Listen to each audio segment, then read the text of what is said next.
Hello viewers, welcome to our channel. నేను మీ చరణ్ పరిమి. ఆంధ్రప్రదేశ్ రాజకీయాల్లో కొన్ని ఇంట్రెస్టింగ్ ఫ్యాక్టర్స్ ఒకవైపు నడుస్తూ ఉండగానే మరొక వైపు వైసీపీ నాయకులు మాత్రం కొన్ని రకాల వివాదాస్పదమైన విషయాల్లో చిక్కుకొని గందరగోళ పరిస్థితి క్రియేట్ చేస్తున్నారు.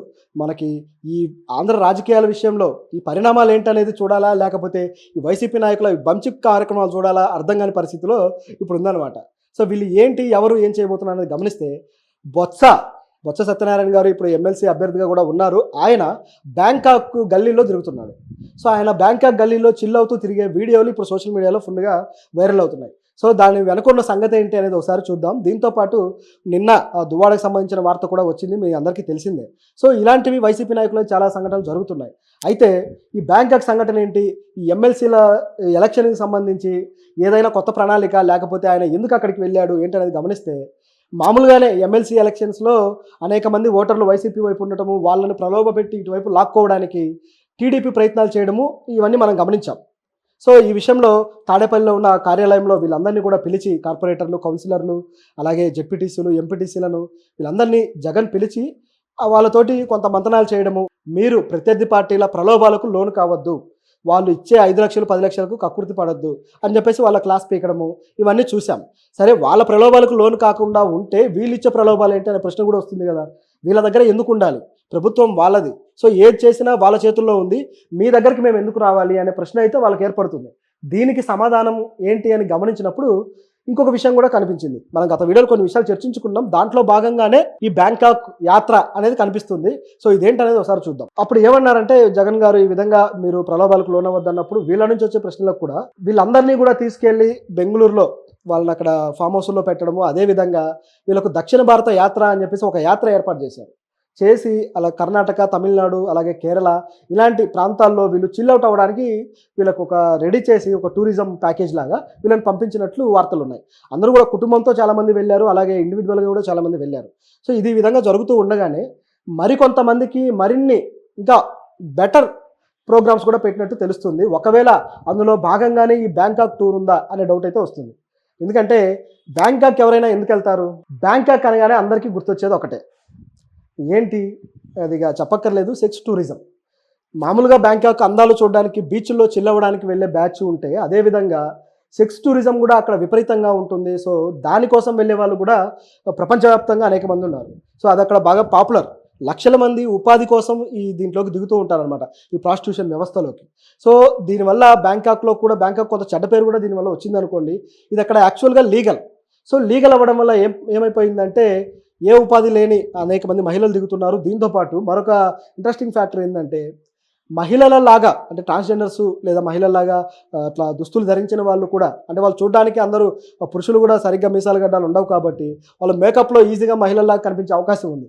సో ఆ విధంగా వాళ్ళు తయారయ్యి, సో వాళ్ళు అబ్బాయిల్ని ట్రాప్ చేయడం, మనలాంటి కంట్రీస్ నుంచి వెళ్ళిన వాళ్ళని ట్రాప్ చేయడము, డబ్బులు దండుకోవడము, ఇలాంటివి కూడా అనేకం జరిగాయి అన్నమాట. సో ఈ విధంగా అక్కడ జరుగుతూ ఉంటుంది. సో ఈ సెక్స్ టూరిజంలో భాగంగానే అనేక మంది అక్కడికి వెళ్తూ ఉంటారు. అందులో భాగంగా ఒక్కోసారి నాయకులు కూడా వెళ్ళి అక్కడికి ఆ బార్లలో డాన్స్లు వేయడాలు, ఇవన్నీ కూడా మనకు వీడియోస్ కూడా వైరల్ అయినాయి గతంలో. సో దాంట్లో భాగంగా ఏమన్నా వెళ్ళారా, ఆ ప్రలోభాల్లో భాగంగా ఇక్కడ కార్పొరేటర్లను వీళ్ళంటి వైపు ఏమన్నా తరలించారా అనే డౌట్లు కూడా దీనివల్ల వస్తున్నాయి. అయితే దీంట్లో వాస్తవం గమనిస్తే వేరేలాగా ఉంది. సో అది కూడా మనం చూద్దాం. అదేంటంటే, మామూలుగా అయితే ప్రలోభాలు ఇలాంటివి జరుగుతూనే ఉంటాయి రాజకీయాల్లో, అదేం కొత్త కాదు. సో విజయసాయిరెడ్డి గారి సంఘటన విషయంలో కూడా ఒక జడ్జి గారు, మాజీ జడ్జి గారు ఇలాంటివి, విజయసాయిరెడ్డి ఢిల్లీలో ఇట్లాంటి కార్యక్రమాలు అనేకం చేశాడు, ఇట్లా మహిళల్ని ఈ విధంగా నాయకుల దగ్గరికి తీసుకెళ్ళడం అంటూ అనేక రూమర్సా లేకపోతే నిజాలా, ఆ ప్రూఫ్లు ఏంటనేది మనకు తెలియదు, కానీ ఈ విధంగా వ్యాఖ్యానించడం అయితే జరిగింది.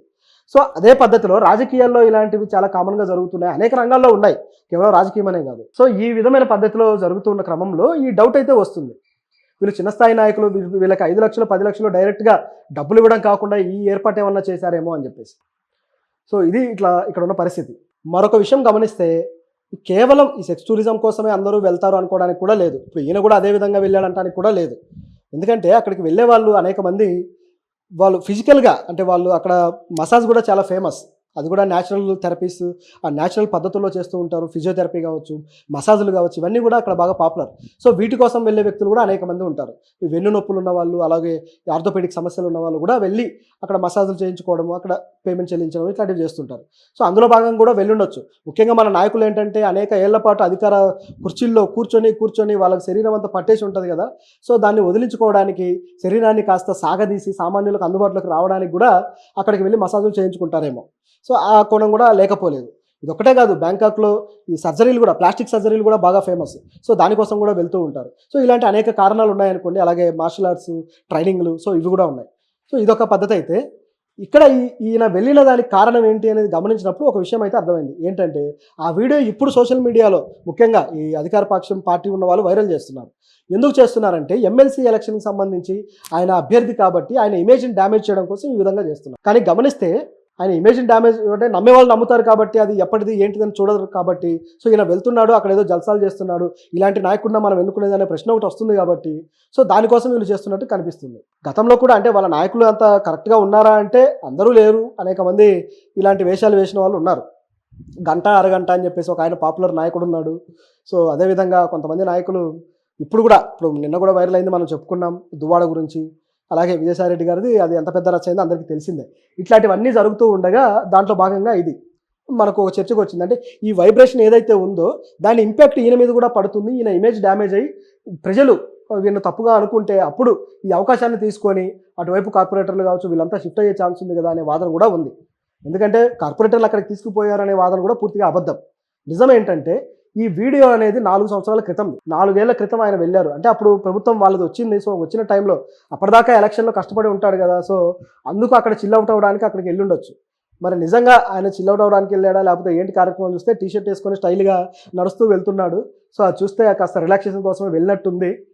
మరి అక్కడ బాడీ మసాజా ఏంటనేది కూడా క్లారిటీ లేదు. కానీ ఎప్పుడో 4 ఏళ్ల క్రితం.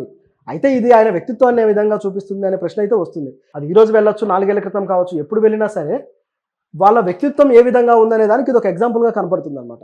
సో ఇది ఇక్కడ ఉన్న పరిస్థితి. సరే, దీంతోపాటు మరొక విషయం కూడా ఉంది. అదేంటంటే అది ఒక ఇంటర్నల్గా జరుగుతున్న న్యూస్.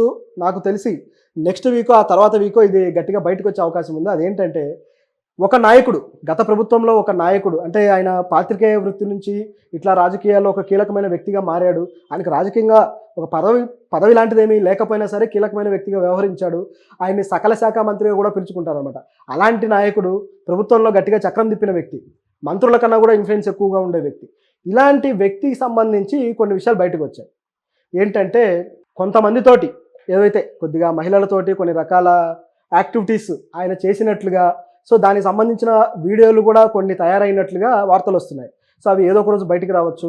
సో దాంతోపాటు ఆయన కుమారుడు, ఆయన కొడుకు కూడా ఇలాంటి ఖాతాలు ఓపెన్ చేసి ఆ విషయంలో ఆయన యాక్టివ్గా ఉండి ఆ ప్రభుత్వ ఖజానాకు సంబంధించిన డబ్బులు కూడా దీనికే ఎక్కువగా ఖర్చు పెట్టి ఆ ఖజానాకి ఇంత పెద్ద హోల్ వేశారు అని చెప్పేసి ఒక వార్త అయితే వచ్చింది. అయితే ఇది ఇంటర్నల్గా జరుగుతున్నదే, పత్రికల్లో వాళ్ళ పేర్లు లేకుండా కనిపిస్తూ ఉన్నాయి. కానీ వాళ్ళు ఎవరు అనేది దాదాపు చూచాయిగా అందుతుంది.